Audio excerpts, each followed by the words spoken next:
안녕하세요. 구남식 목사입니다. 오늘 전해드릴 본문 말씀은 창세기서 32장 1절에서 6절까지의 말씀입니다. 야곱이 길을 가는데 하나님의 사자들이 그를 만난지라. 야곱이 그들을 볼 때에 이르기를 이는 하나님의 군대라 하고 그 땅 이름을 마하나임이라 하였더라. 야곱이 세일 땅 에돔들에 있는 형 에서에게로 자기보다 앞서 사자들을 보내며 그들에게 명령하여 이르되 너희는 내 주 에서에게 이같이 말하라. 주의 종 야곱이 이같이 말하기를 내가 라반과 함께 거류하며 지금까지 머물러 있었사오며 내게 소와 나귀와 양떼와 노비가 있으므로 사람을 보내어 내 주께 알리고 내 주께 은혜 받기를 원하나이다 하라 하였더니 사자들이 야곱에게 돌아와 이르되 우리가 주인의 형 에서에게 이른즉 그가 400명을 거느리고 주인을 만나려고 오도이다. 고대 중국의 세계관 속엔 음양 오행설이라는 게 있습니다. 음양은 여러분이 다 아시는 것처럼 음지와 양지를 말합니다. 또 오행은 자연을 지배하는 세력을 5가지로 나눕니다. 여기엔 화, 수, 목, 금, 토, 불, 물, 나무, 쇠, 흙 이런 것들이 순환되면서 우주는 물론 인간의 역사까지도 지배를 받는다고 합니다. 우리 민족은 예로부터 자녀들이 성장해서 결혼기에 이르렀을 때 신랑과 신부 될 사람의 생년월일과 이름이 들어있는 사주단자를 서로 교환을 했어요. 그래서 이 음양오행이 서로 잘 맞나 살펴보면서 짝을 맺어줬습니다. 그러나 기독교가 말하는 자연관과 인생관은 그런 게 아닙니다. 인생은 여러 가지 모습이 있겠지만 간단하게 보면 2가지가 됩니다. 양이 있으면 음이 있고 음이 있으면 양이 있습니다. 잘 될 때가 있으면 못 될 때가 있고 건강할 때가 있으면 병들 때가 있고 은혜 받을 때가 있으면 시험 들 때가 있고 형통할 때가 있으면 어려울 때가 있는 겁니다. 우리는 그 사이에서 일생 동안 왔다 갔다 하는 거죠. 전도서 7장 14절에 보면 형통한 날에는 기뻐하고 곤고한 날에는 생각하라. 하나님이 이 2가지를 병행하게 하사 사람을 얻고 장래 일을 능히 헤아려 알지 못하게 하셨느니라. 이렇게 말했습니다. 이 2가지가 병행하는 거예요. 누가 병행하게 해요? 하나님이 병행하게 하신다 했습니다. 마치 어린이 놀이터에 있는 시소와 같아요. 한쪽이 올라가면 다른 한쪽은 내려갑니다. 내가 부유합니까? 가난할 수도 있습니다. 내가 잘 됐습니까? 또 못 될 수도 있는 거예요. 그러므로 잘 될 때는 못 될 때를 생각하고 준비해야 합니다. 또 일이 잘 안 될 때는 앞날을 꿈꾸면서 꾸준히 노력해야 합니다. 우리 인간사가 다 그래요. 아무리 부자라 할지라도 3대째 이어지지 못한다 그럽니다. 잘 산다는 사람 항상 잘 살 수는 없는 거예요. 사회적으로 높은 지위에 있고 다스리는 위치에 있다는 사람 또 10년새도 없다는 말이 있습니다. 많으면 많을수록 누리면 누릴수록 위에서 떨어지는 길은 가파른 법입니다. 이걸 누가 했느냐? 음양오행설이 천만에요. 하나님이 이런 일을 병행케 하셨다는 겁니다. 교회도 마찬가지. 아무리 은혜스러운 교회를 할지라도 항상 은혜가 넘치는 게 아닙니다. 시험 될 때도 있고 낙심할 때도 있고 좋을 때가 있으면 어려울 때가 있는 겁니다. 이렇게 병행하면서 왔다 갔다 하는 거예요. 오늘날엔 이걸 잘못 생각하고 양지만 따라다니는 교인들이 많이 있어요. 요즘에 부흥집회, 은사집회, 세미나, 수련회 얼마나 많이 있습니까? 하지만 너무 좋아하지 마세요. 외식 좋아하는 분은 금방 살찌고 금방 건강해지는 것 같지만 그렇지 않습니다. 가족의 건강을 생각해서 조미료까지도 신경 써가면서 정성스럽게 만든 음식이 살이 가고 피가 가는 겁니다. 요즘엔 인스턴트 음식들이 너무나 잘 만들어져 나옵니다. 언제 어디서나 뚜껑 하나만 열면 포장 하나만 벗기면 먹을 수 있는 음식들이 있습니다. 하지만 이런 것들은 음식이 부패하지 않기 위해서 방부제를 많이 섞습니다. 입에는 잘 넘어갈는지는 모르겠지만 몸속에선 그리 좋은 게 되지 못하는 거예요. 오늘날 우리 교인 가운데도 인스턴트를 좋아하는 교인들이 너무나 많이 있습니다. 내 노력, 내 정성, 내 기도가 하나도 들여지지 않고 즉석에서 좋은 걸 찾고 즉석에서 감동받고 은혜를 찾으려 합니다. 얼마나 위험한 발상인지 몰라요. 농부의 기쁨은 봄에 뿌린 씨가 가을에 열매를 맺어 그걸 거둘 때에 있습니다. 여기에 기쁨이 있고 만족이 있는 거예요. 내가 내 손으로 심어야 합니다. 내가 뿌려서 내가 열매를 거둘 때 그때 비로소 거두는 기쁨을 얻을 수가 있는 겁니다. 오늘 본문에 나오는 야곱이 그러한 사람입니다. 야곱의 일생은 늘 굴곡이 많았어요. 늘 극과 극을 왔다 갔다 했습니다. 집에선 잘 지내다가 집 떠나서 고생했어요. 고생 후엔 안정을 얻어서 가정을 이룩하고 잘 사는 듯 하더니만 또 환난을 만납니다. 그 환난이 지나면 또 평안이 오고 그 평안이 지나면 또 환난이 오는 삶을 반복했습니다. 이건 일생을 두고 연속이 됩니다. 우리 믿는 자들의 삶이 바로 그런 거예요. 지금 본문을 보면 야곱에겐 두 가지 세계가 놓여 있습니다. 하나는 눈에 보이는 세계와 다른 하나는 보이지 않는 세계입니다. 그의 눈에 보이는 건 나는 심히 나약하고 무력한 존재라는 거예요. 형 에서가 증오를 품고 군대를 이끌고 야곱을 치러 온다는 겁니다. 무슨 수로 전쟁에 익숙한 에서의 공격을 막을 수가 있겠습니까? 허나 그의 눈에 보이지 않는 또 하나의 세계가 있었어요. 그건 그를 도우시는 하나님의 군대가 막강한 힘을 가지고 그 뒤를 버티고 있었다는 겁니다. 이건 육의 눈으로 보는 게 아니죠. 신령의 눈으로 봐야만이 볼 수 있는 겁니다. 우선 야곱과 천사와의 만남의 장면을 유의 깊게 살펴보세요. 그들은 어떻게 만났나요? 언제 만났나요?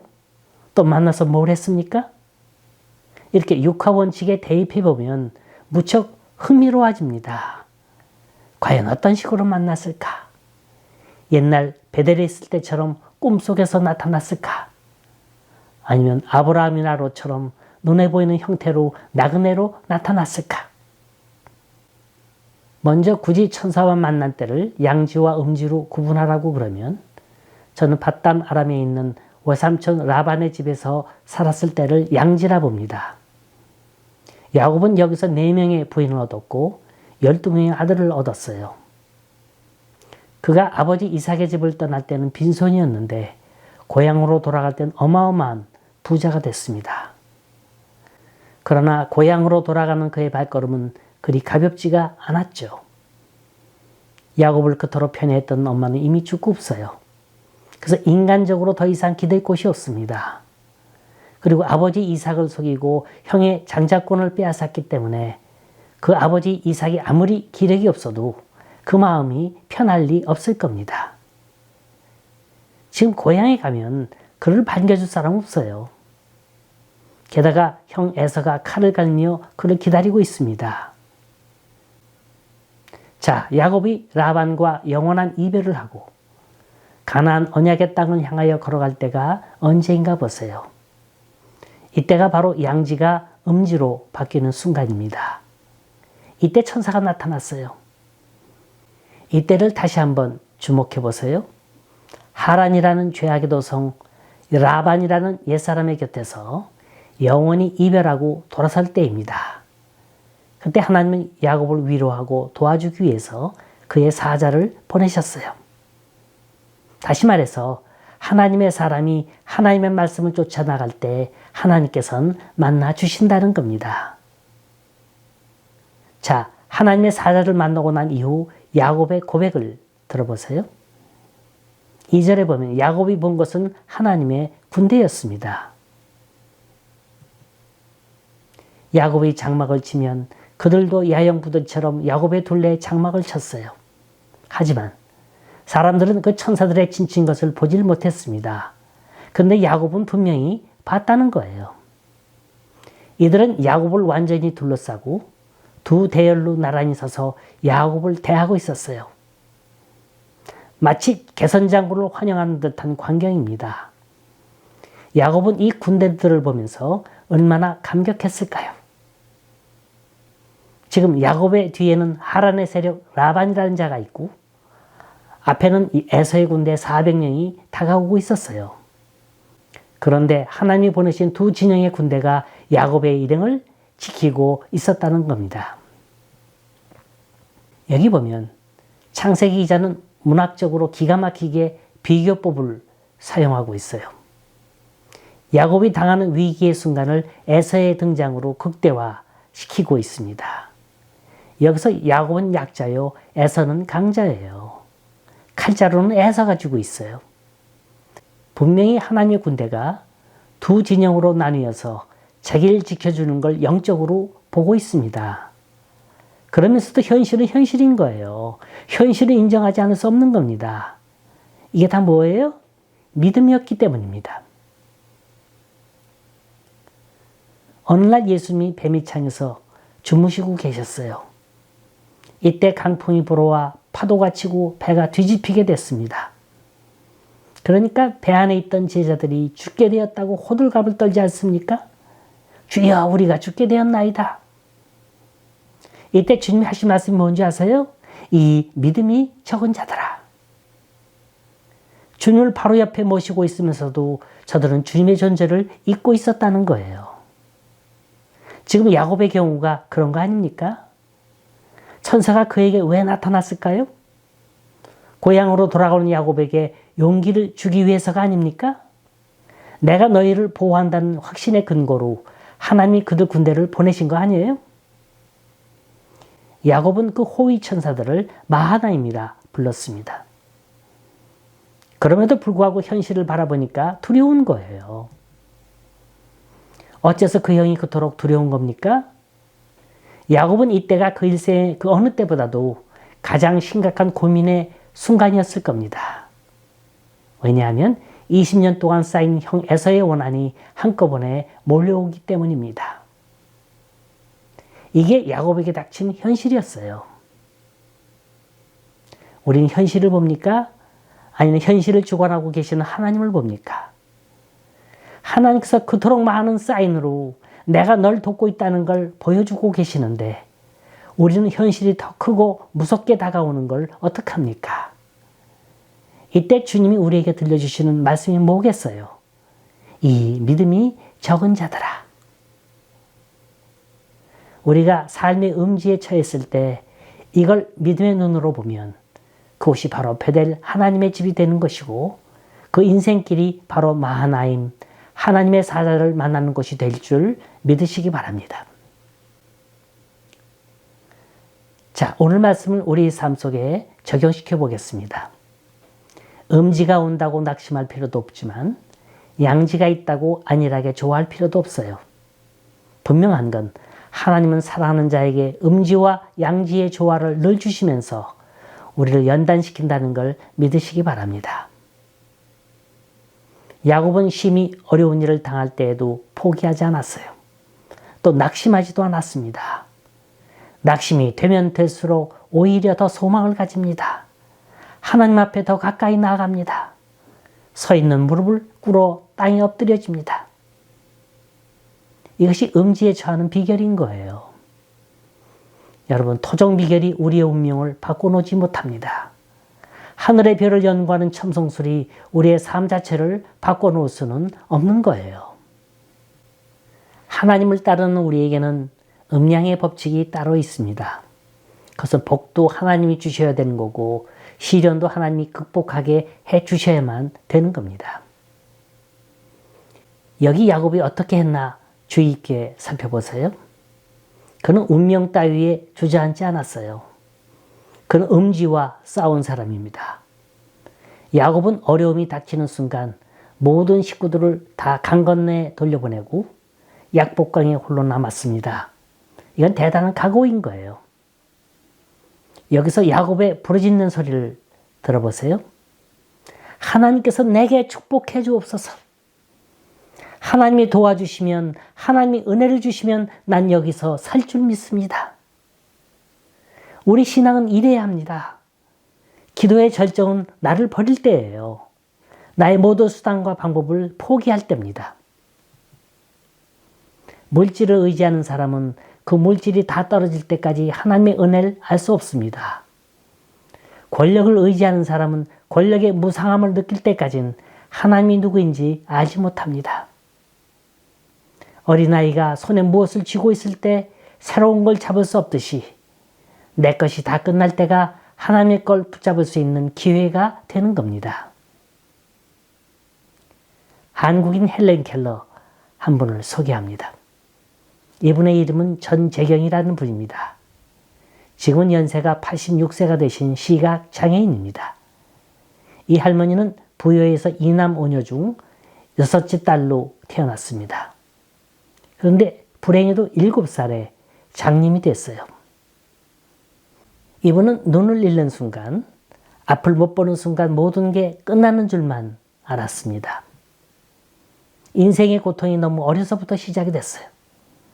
하고 싶은 공부도, 장래에 대한 희망도, 인생에 대한 설계도 다 쓸데없는 거였습니다. 산다는 고통보다는 죽는다는 게 오히려 편할 정도로 그의 삶은 그늘진 음지였습니다. 그런데 어느 날 이분은 자신의 눈이 되어줄 수 있는 주님을 만났습니다. 주님을 만나면 삶이 바뀝니다. 인생이 바뀝니다. 가치 기준이 바뀌게 됩니다. 이분은 육의 눈으로 볼 땐 분명히 암흑의 음지였지만 영의 눈으로는 밝은 세상이 보였던 겁니다. 그래서 어두워진 세상에 도전장을 내놓았습니다. 열심히 공부했어요. 학교에 다니기 위해서 20여 년 동안 지하철을 3번이나 갈아탔고 점자책이 없으면 남이 읽어주는 걸 통해서 면학의 길을 닦았습니다. 그는 건국대학교 역사지리학과를 졸업했고 다시 뉴욕으로 건너가서 콜롬비아 대학의 문을 두드렸습니다. 1985년 5월 15일 전경재라는 장애인은 50살 되던 해에 미국 로펠러 재단이 운영하는 대학의 명문 콜롬비아 대학에서 철학 박사 학위를 받게 됩니다. 하나님 쓰시는 소재들이 다 이런 것들입니다. 길거리에 버려진 모퉁이돌이 하나님의 성전을 이루는 버팀목이 되고 지렁이 같은 이스라엘, 진흙 같은 이스라엘이 하나님의 백성으로 사용되는 겁니다. 우린 눈이 있어도 양지와 음지를 구분하지 못하고 삽니다. 당장 삶이 편하다고 해서 이게 양지인 줄 착각하고 있고 당장 삶이 괴롭고 힘들다 해서 나만 유독히 버려진 것 같은 느낌으로 음지 속에 살고 있습니다. 왜 이런 착각이 일어납니까? 주님이 우리 생활 중심 속에 없어서 그런 겁니다. 세상의 운명 따위나 믿고 재수나 재능 따위로 믿고 살기 때문입니다. 믿음은 운명을 극복합니다. 우리가 하나님을 믿는 믿음 안에 있으면 할 수만 있다는 의지만 있으면 못할 게 없습니다. 우리는 야곱에게서 넘어질 줄 모르는 패기를 배워야 합니다. 야곱은 어려울 때일수록 어려운 걸 해결하시는 하나님께 부르짖었습니다. 하나님이여 나를 축복해 주옵소서. 날 축복해 주시지 않으면 난 놓을 수 없습니다. 하나님이 도와주시지 않으면 난 갈 길이 없습니다.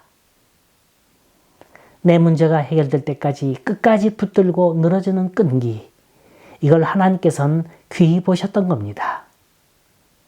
예로부터 믿음의 사람들은 절망에 무릎을 꿇지 않았습니다. 어두운 음지 속에서 죽고 떨지 않았습니다. 무엇이든지 부딪혀 싸워서 이겼습니다. 반면에 약한 사람은 항상 남을 의식합니다. 남의 이목에 신경을 씁니다. 줏대가 없어요. 남에 의해서 이리 움직여지고 저리 움직여집니다. 이 세상은 스스로 대단하다고 자만하면서 사는 사람들이 많이 있습니다. 이런 사람들은 모든 걸 다 갖추어야만 인간다운 삶이 보장된다고 하면서 삽니다. 그러니 피곤할 수밖에요. 따뜻한 양지가 자기 몸을 내리쬐고 있는데도 이게 춥다고 벌벌 떱니다. 욕심이 많기 때문에 그런 거예요. 이런 사람은 영원히 만족하지 못합니다. 욕심이 잉태한 즉 죄를 낳고 죄가 장성한 즉 사망을 낳는 거예요. 반면에 자신이 형편없는 존재라는 사실을 바로 알고 사는 사람이 있습니다. 바로 약복강 나루에 엎드린 야곱과 같은 존재입니다. 세상 사는 동안에 부도 누려보고 작은 행복도 누려봤어요. 하지만 이런 것들이 다 하나의 물거품에 지나지 않는다는 겁니다. 이 사람은 음양의 조화를 잘 알고 사는 사람입니다. 그저 숨쉬고 있다는 것만 해도 감사한 거예요. 주님을 옳게 믿으면 내 자신의 모습이 드러납니다. 나란 존재가 너무나도 약하고 부끄러워 고개를 숙이게 됩니다. 그러므로 해서 의지할 대상을 찾게 되죠. 이걸 믿음이라고 하는 겁니다. 우리들은 모두 약복강 나루에 서 있습니다. 야곱처럼 삶과 죽음, 행복과 불행, 음과 양의 교차점에 서 있습니다. 우리가 해야 할 일은 딱 한 가지, 전능하신 하나님께 부르짖어야 합니다. 하나님, 우리를 선한 길로 인도해 주옵소서. 우리로 하여금 푸른 초장과 시원한 골짜기로 인도해 주옵소서. 비록 우리가 사망의 음침한 골짜기로 다닌다 할지라도 두려워하지 않게 하여 주옵소서. 이 방법만이 오늘과 같은 험한 세상에서 살 수 있는 유일한 길인 겁니다. 아무도 우리 앞날을 점치는 사람은 없습니다. 언제나 음과 양은 병행해서 오는 법인데 그게 언제 어떤 모습으로 올지는 모릅니다. 그래서 야곱처럼 엎드려야 합니다. 주님 전에 엎드리는 일 그리 쉬운 일 아닙니다. 피곤한 일이에요. 어떨 땐 야곱처럼 환도뼈가 부러질 정도로 기진맥진 매달려야 합니다. 끝까지 정신 차리고 놓치지 말아야 합니다. 주님만 붙들면 사는 길이 있습니다. 그의 나라와 그 의를 구하면 축복이 있습니다. 내 이름이 뭐냐? 야곱입니다. 이제부터는 야곱이라 부르지 말고 이스라엘이라 하라. 야곱처럼 주님께 인정받는, 쓰임받는 여러분 되실 수 있기를 간절히 소원합니다.